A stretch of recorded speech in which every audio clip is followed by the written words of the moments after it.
پاچا خان چې له زندانه آزاد شو هغه کومه کیسه وه چې زرګونو پښتنو ته یې واوروله. دا کیسه د پښتنو ویښولو لپاره څومره مهمه وه. د فخر افغان لقب کله ورکړل شو په دې لنډه ویډیو کې را سره وګورئ.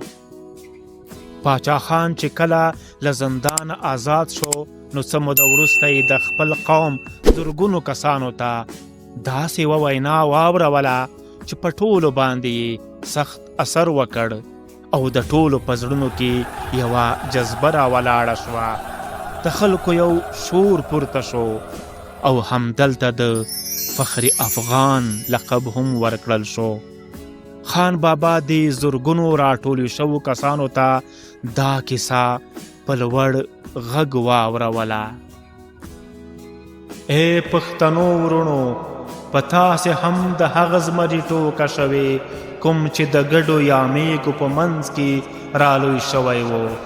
یوې بلاربې او وږې زمرې چې یوه ورځ د ګډو په یوه کنډک حمله کوله نو په دې وخت کې یې بچی پیدا شو او زمری مړه شوه. دا وړوکی زمری د ګډو په منځ کې لویېدو، د دوی خویونه یې خپلول او د دوی په شان اوازونه به یې کول. یوه ورځ یو زمري په همدې رمې حمله وکړه، ټوله رمۍ سره تار په تار کړه.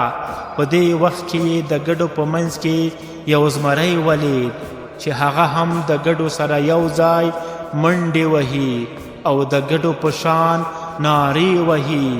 زمري دستي ځان همدې زمري ته ورساوه. له ځانه سره یې د اوبو یو تالاب ته بوتلو او د هغه په غاړه یې ودراوه. بیا یې ورته وویل په دې اوبو کې دې ځان وګوره، ته زمری یې، د ګډو او میږو غوندې بغارې مه وهه، د زمري غوندې وغړمبېږه. نو ای پښتنو ورونو، تاسې هم زمریان یې، د ګډو غوندې بغارې مه وهئ، وغړمبېږئ، د غلامۍ دا زنځیر وشلوئ، پاڅئ، ملا وتړئ، خپل وطن او قام د غیرو د غلامۍ نه خلاص کړئ.